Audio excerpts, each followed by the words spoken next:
National award వెనక్కి తీసుకోవాలంటున్నారు దాని మీద ఏప్రిల్ ఎందుకు తీసుకుంటారు భయ్య? అతనే జానీ మాస్టర్ ఇష్యూలో కూడా జరిగింది కదా, మరి ఇతను ఎందుకు ఉపేక్షిస్తున్నారు? ఇతను తీసేయండి అంటున్నారు కదా. ఇప్పుడు జానీ మాస్టర్ అంటే అది తప్పు చేశారని చెప్పేసి అయ్యింది. అది అది ఏమైంది అసలు ఎవరికి తెలియదు. అదంతా క్లోజ్ అయిపోయింది. అతనికి అవార్డు రాలేదు. మళ్ళీ ఇతను ఎందుకు క్యాన్సిల్ చేశారు నాకు అసలు అర్థం కావట్లేదు. అతనే ఏమన్నా చేశాడా, ఎవరన్నా ఏమన్నా చేశాడా నాకు అసలు అర్థం కావట్లేదు. అతని బట్టుకు అతనికి వచ్చాడు, కానీ థియేటర్కి వస్తున్నది మాత్రం ఇన్ఫార్మ్ చేయలేదు. అది అల్లు అర్జున్ తప్పే, నేను తప్ప అని చెప్పేసి నేను అనట్లేదు. అతనికి అక్కడికి వచ్చినప్పుడే క్రౌడ్ వచ్చిండే అర్లమేటి 1 అవర్కి ముందరనే ఇన్ఫార్మ్ అయింది అతను వస్తున్నట్టు. ఇన్ఫార్మ్ అయితే అప్పుడు అతను లోపలికి ఎంటర్ అయ్యేటప్పుడే పోలీస్ వాళ్ళు పంపించచ్చు కదా. లోపలికి వెళ్ళాక ఎందుకు ఇలా అబ్జెక్షన్ చేస్తున్నారు? మళ్ళీ పోలీస్ వాళ్ళు అతను మేనేజర్కి చెప్పారని చెప్పేసి అన్నారు. అంత క్రౌడ్లో అతను మేనేజర్ ఎలా తెలుసు పోలీస్ వాళ్ళకి?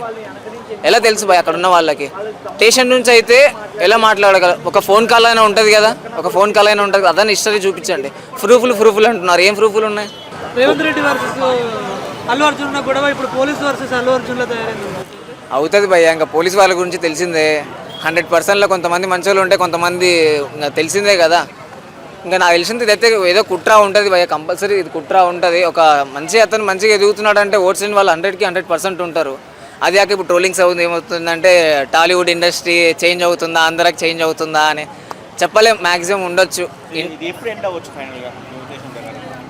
త్వరలోనే ఎగ్జిట్ అవుతుంది భయ్య, మొత్తము క్లియర్ అవుతుంది. అతని ఫ్యామిలీ కూడా, అతను బాబు కూడా కోలుకోవాలని చెప్పేసి మా అల్లు అర్జున్ ఫ్యాన్స్ అందరూ కోరుకుంటున్నాము. అయితే ఆ అబ్బాయి వాళ్ళ తండ్రి ఒక మాట అన్నారు ఫస్ట్లో, కేసు వెనక్కి తీసుకుంటా అని చెప్పేసి. ఎందుకు తీసుకోవట్లేరు? దానికి ఎవరు ఉన్నారా అంటే ఇప్పుడు గవర్నమెంట్ ఉంది కదా భయ్య, అతనికి మనీ ఇస్తున్నారు. 25 lakhs ఎవరో ఇచ్చారు. 25 lakhs అతనికి వెళ్ళి అతనే ప్రెస్ మీట్ చెప్పాడు. అతనికి ఏం సంబంధం లేదు, మేము వెళ్ళాం, అదేదో అయిపోయింది, బిల్లోడ్ చూడాలని, సినిమా చూడాలని చెప్పేసి అన్నాడు. మళ్ళీ తీసుకోవచ్చు కదా, ఇప్పటికైనా తీసుకుంటా చెప్పాడు ముందే. ఉంటారు కదా భయ్య పక్కన వాళ్ళు, చెప్పేవాళ్ళు ఉంటారు కదా పక్కన వాళ్ళు. అలా అని చెప్పేసి నిన్న ఒక డిస్కషన్ జరిగింది నంద్యాల ఐడియా ఉంది మీకు అందరికీ?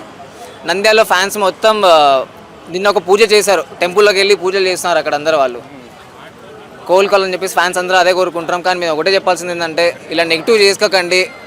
ఇప్పుడు రేవంత్ రెడ్డి అని చెప్పేసి మళ్ళీ తీస్తున్నారు, అతని పేరు బ్యాడ్ అయిపోతుంది. ఏదైనా కానీ క్లారిటీ కనుక్కోండి. మీ ట్రోలింగ్స్ అయినా కానీ గలీజ్గా చేస్తున్నారు, ట్రోలింగ్స్ మరీ ఘోరం.